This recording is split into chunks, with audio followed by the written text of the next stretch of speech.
ఇప్పుడు ప్రెజెంట్ వచ్చేసి మనమైతే శ్రీవారి పాదం అయితే చూడబోతున్నాము. పదండి నాతో పాటు చూపిస్తా. గురా చూడండి మొత్తం రోడ్ ఎలా ఉందో, మొత్తం గుంటలు మిట్టలు ఉంటుంది.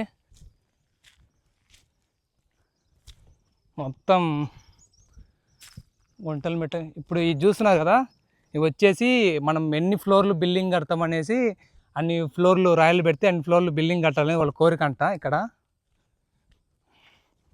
వెళ్దాం, పైకి వెళ్ళేసి స్వామివారి పాదం ఎలా ఉందో ఒకసారి చూపిస్తాను మీ అందరికీ. వచ్చేసాం, దగ్గరికి వచ్చేసాం. మొత్తం కొండల మధ్యలో చాలా బాగుంది అసలు ప్లేసు. చూడండి మెట్లు అన్నమాట ఇవి. ఫైనల్గా అయితే మేమైతే స్వామివారి పాదం దగ్గరికి అయితే చేరిపోయాము. ఇదే అనమాట స్వామివారి పాదము. ఒకసారి లొకేషన్ చూడండి ఎలా ఉందో. లొకేషన్ చూస్తే మీరైతే ఫ్లాట్ అయిపోతారు, అట్టుంది. చాలా అంటే చాలా అద్భుతంగా ఉంది ఈ లొకేషన్ వచ్చేసి. స్వామి నేనే కాదు, నాకే కాకుండా మా ఫాలోవర్స్ ఈ వీడియో చూస్తున్న ప్రతి ఒక్కరు అందరికి బాగుండాలని కోరుకుంటున్నా.